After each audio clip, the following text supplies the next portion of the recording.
আসসালামু আলাইকুম রহমতুল্লাহি বারাকাতুহু। সুপ্রিয় দর্শক মণ্ডলী, আজকে আমরা জানব আমাদের 7 আসমানের বর্ণনা। 7 আসমানে কি কি রয়েছে এবং 7 আসমানের কিছু গুরুত্বপূর্ণ হাদিস।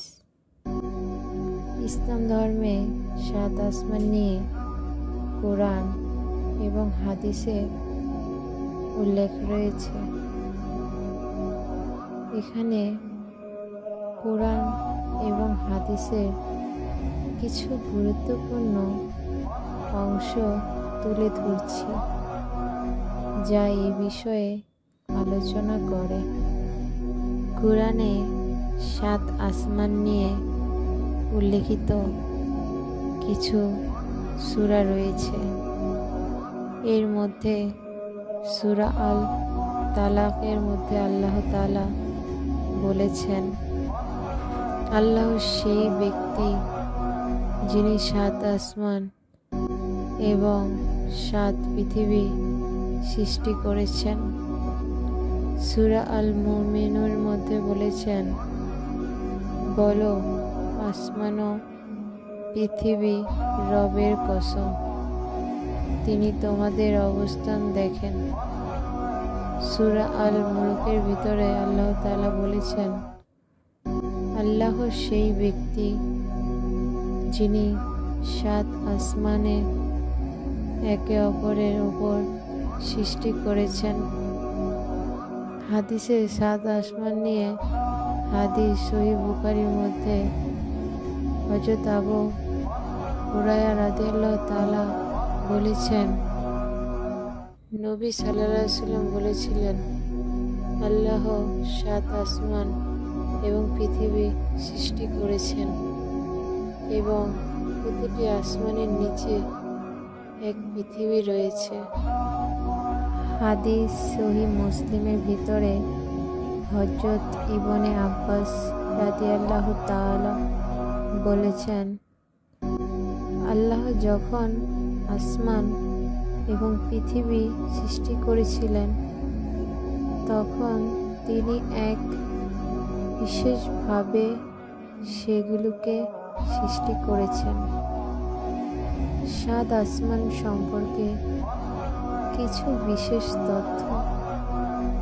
ইসলামী বিশ্বাসে আসমানগুলো 7টি এবং প্রতিটি আসমানের বিশেষ বৈশিষ্ট্য রয়েছে। এই আসমানগুলোর মধ্যে সৃষ্টির মধ্যে কোনো পরিবর্তন ঘটে না যতক্ষণ না আল্লাহর নির্দেশ না আসে। কিছু হাদিস অনুযায়ী রাসূল সাল্লাল্লাহু আলাইহি ওয়াসাল্লাম মিরাজের রাতে আসমানগুলোর মধ্যে ভ্রমণ করেছিলেন। এই বিষয়ে আরও কোনো প্রশ্ন থাকলে বা কোনো বিশেষ হাদিস বা কোরআনের আয়াত সম্পর্কে জানতে চাইলে হযরত মুহাম্মদ সাল্লাল্লাহু আলাইহি ওয়াসাল্লামের কিছু ভ্রমণের হাদিস রয়েছে। হযরত মুহাম্মদ সাল্লাল্লাহু আলাইহি ওয়াসাল্লামের 7 আসমান ভ্রমণ, যা ইসরা ও মিরাজ নামে পরিচিত, ইসলামিক ইতিহাসে একটি গুরুত্বপূর্ণ ঘটনা। এটি মূলত 2টি অংশে বিভক্ত। একটি অংশের নাম ইসরা এবং দ্বিতীয় অংশের নাম মিরাজ।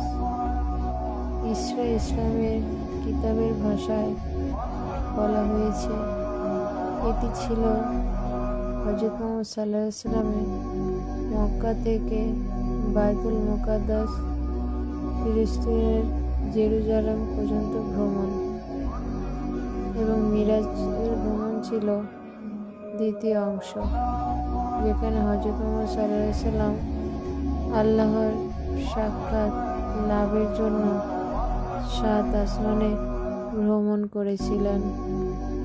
এটি মুমিনদের জন্য একটি বিশেষ উপলক্ষ, কারণ এর মাধ্যমে রাসূল সাল্লাল্লাহু আলাইহি সাল্লাম আল্লাহর বিশেষ দয়া ও রহমতকে অনুভব করেন এবং মুসলমানদের জন্য 5 ওয়াক্ত নামাজের বিধানও পরিবর্তিত হয়। হযরত মুহাম্মদ সাল্লাল্লাহু আলাইহি সাল্লাম আল্লাহর সাথে দেখা করার উদ্দেশ্যে 7 আসমানে গিয়েছিলেন। প্রতিটি আসমানে বিভিন্ন নবীর সাথে সাক্ষাৎ হয়। প্রথম আসমানে হযরত আদম আলাইহিস সালামকে দেখতে পায়। দ্বিতীয় আসমানে হযরত ইয়াহইয়া আলাইহিস সালাম এবং হযরত ঈসা আলাইহিস সালামের সঙ্গে দেখা হয়। তৃতীয় আসমানে হযরত ইউসুফ আলাইহিস সালামের সঙ্গে দেখা হয়। চতুর্থ আসমানে হযরত ইদ্রিস আলাইহিস সালামের সঙ্গে দেখা হয়। পঞ্চম আসমানে হযরত হারুন আলাইহিস সালামের সাথে দেখা হয়। ষষ্ঠ আসমানে হযরত মূসা আলাইহিস সালামের সাথে দেখা হয়। সপ্তম আসমানে হযরত ইব্রাহিম আলাইহিস সালামের সঙ্গে দেখা হয়। ইসরা ও মিরাজের ঘটনা ইসলামী ইতিহাসে একটি অভিজ্ঞতা যা মুসলমানদের জন্য এক নতুন উদ্যম ও শক্তির উৎস হয়ে দাঁড়িয়েছে। এটি রাসূল সাল্লাল্লাহু আলাইহি সাল্লামের বিশেষ মর্যাদাকে প্রতিষ্ঠিত করেছে এবং মুসলিম উম্মাহকে আল্লাহর সাথে সম্পর্ক সৃষ্টি করার এক মহান শিক্ষা প্রদান করেছে। আজ এই পর্যন্তই। সবাই ভালো থাকবেন। আল্লাহ হাফেজ। আমার চ্যানেলে নতুন হয়ে থাকলে আমার চ্যানেলটি সাবস্ক্রাইব করবেন এবং বেল আইকন দিয়ে পাশে থাকবেন।